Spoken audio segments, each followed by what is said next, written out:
me go to LoadMaster 360. Let me take a look at this application. Let me start poking around. Look at the widgets, look at how it's performing, look how the traffic's being distributed.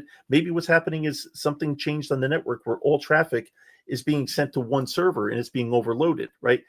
How are you going to know that, right? Unless you get those insights, right?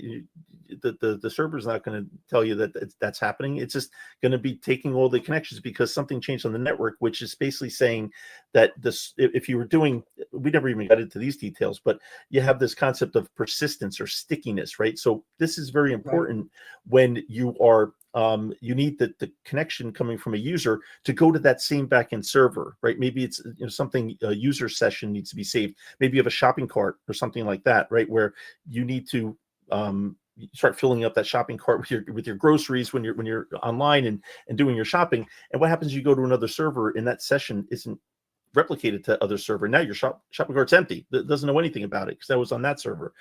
What happens with that persistence is there's different ways to go around directing that persistence. One of them is source IP address. So it'll look at the source of the client and it will say, okay, your IP address, whatever, right? 10.10.10.10. I'm going to send you to server 1, and I'm going to, every attempt and every request you do, I'm going to send you to server 1 so that persistence stays there, right? And then another one comes on, 10.10.10.20. Then you go to server 2 and so on and so forth.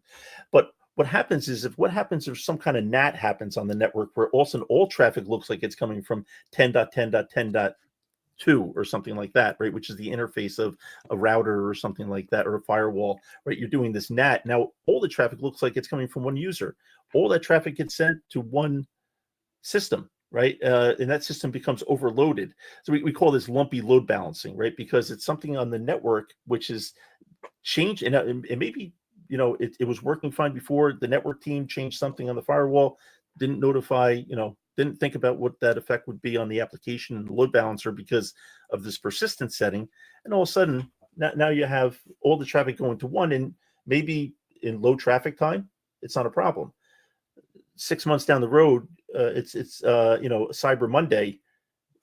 Now the entire site crashes because now you being notified about that, of understanding what's happening is key to uncovering this stuff, right? Because it's running, the site's up and everything's fine, but there's some things that are happening there that aren't really optimized, right? Is what it is. So getting these insights in LoadMaster 360 will keep you on top of that kind of stuff, so those kind of things don't happen down the road. So there's persistence is a key piece of load balancing when it comes to those kind of applications, that you need to have the user session on that system.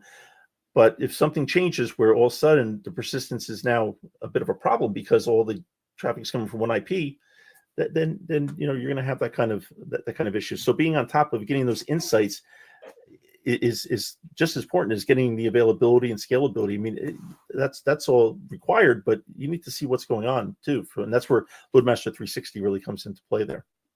No, exactly. No, and on that, I'm not going to stop there. I'm going to continue that. But somebody has a last question. Okay, yeah. Sorry about that last part. Is I just went a little bit of a tangent. No, that's great. That's awesome. That's awesome. Are you kidding? That's awesome.